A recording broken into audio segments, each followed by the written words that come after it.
Hello everyone, my name is Vikram Akash and I am currently a second year medical student. So in this video we will be seeing about books that you need to read in your first year of MBBS. So before starting this video, if you haven't seen my previous video on syllabus of first year MBBS, please do watch that so you can understand this video much better.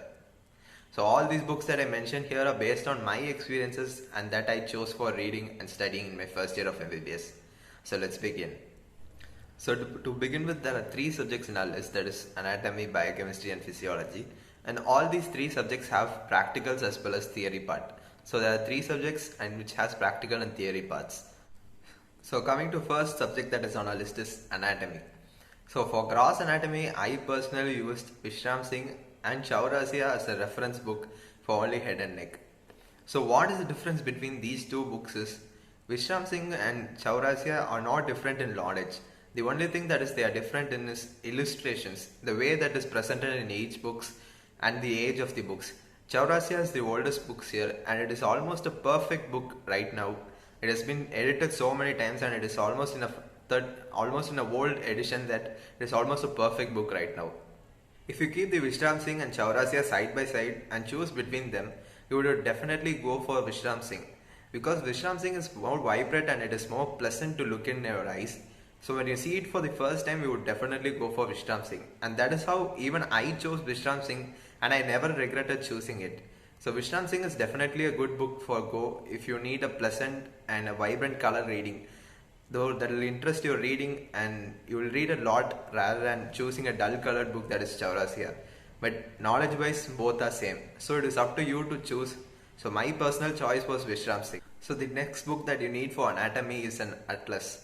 So what is an atlas is? Atlas is nothing but a beautiful illustrations of various diagrams of organs and each parts in our body that are detailed so minutely that it will be exactly the same as when you dissect a cadaver and see inside the human body. The minute details are also never left out of atlas. So when do you need an atlas is when you take it to a dissection hall and read from the atlas, and when you see it side by side with the real cadaver and the atlas, your knowledge will be much more better than you have ever thought. So when you see these two simultaneously, your diagram and your visual memory will boost up. So when you read for your exams, the diagrams will be exactly and it will remember in your mind. So you don't need a revision for diagrams separately. And when you go for future, when you choose surgery as your as a PG graduate, these diagrams and these anatomical structures will be the most things that will help you in your surgery things in your future. And when you read for your exams also, use an atlas to read it side by side. So it will help you to retain your memory much longer than you have ever thought, and that will help you to score better in your exams too.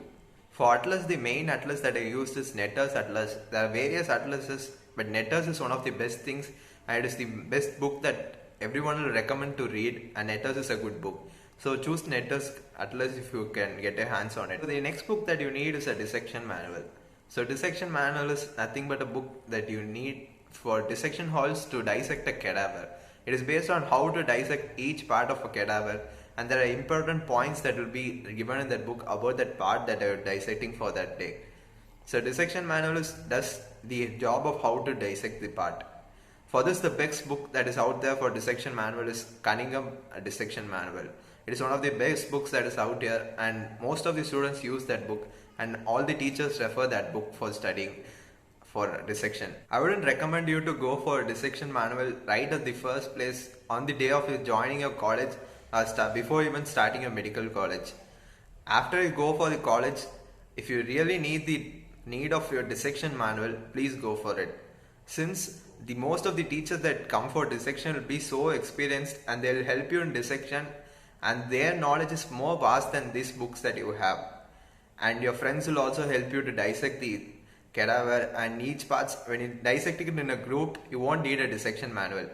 Since when I bought a dissection manual, there was no use for it after I did my first thing, that is upper limb and thorax region. So after that dissection, I didn't use the dissection manual much.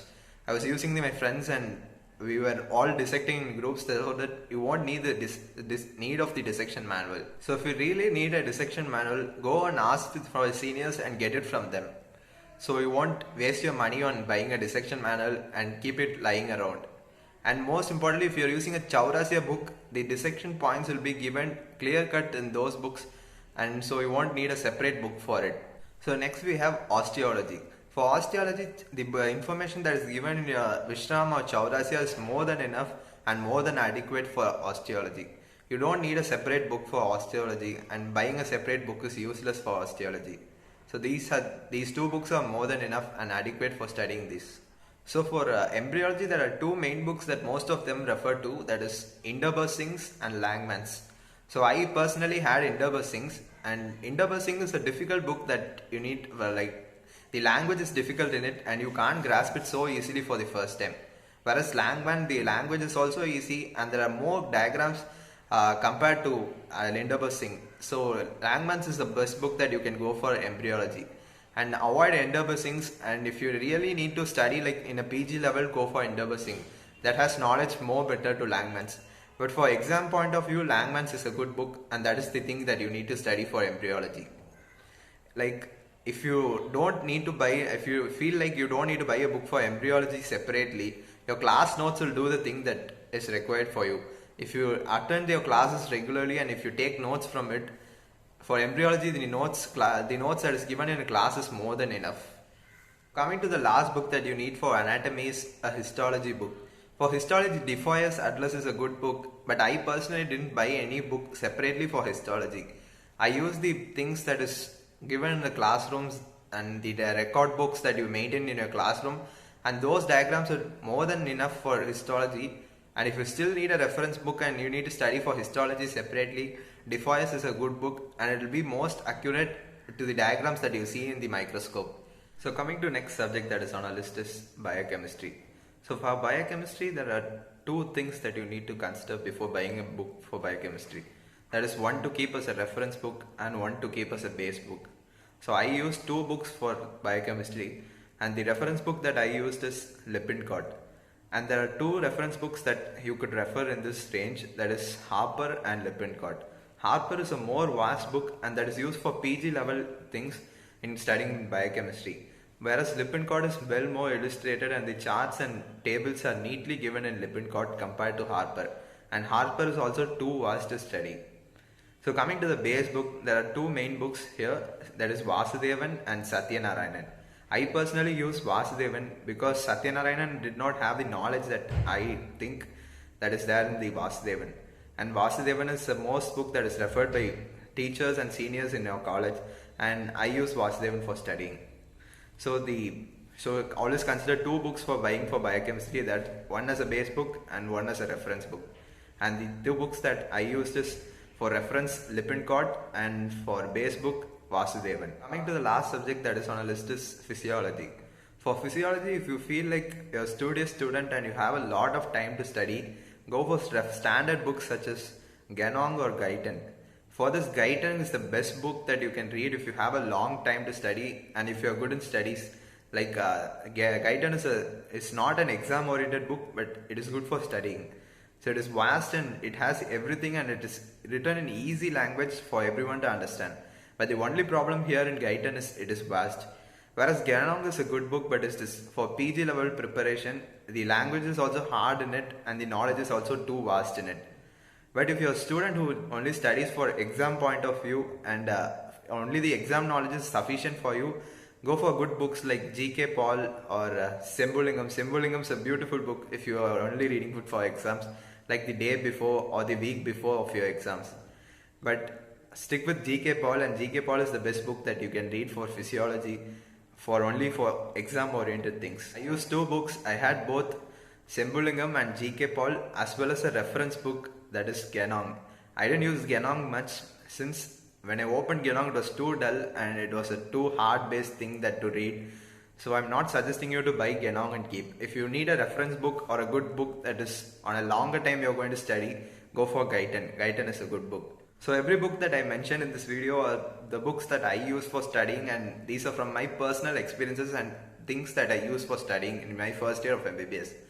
So if you feel like you're confused to choose among these books, always download PDFs of various books that is available on the internet or in a Telegram group. There will be a lot of PDFs available, and choose from those PDFs before going and buying the actual physical book.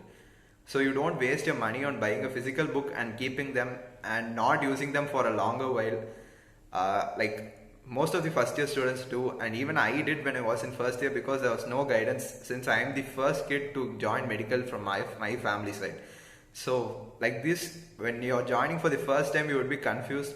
So always choose from a various books and download those PDFs and make sure you study it. Or if you have time, when you go for college, ask from your seniors and get these books and check it out before buying those. So I hope this video has helped you, and I'll list every books that I mentioned towards the end of this video. And please do subscribe to the channel if you haven't, and I'll see you in the next video, and until then, bye.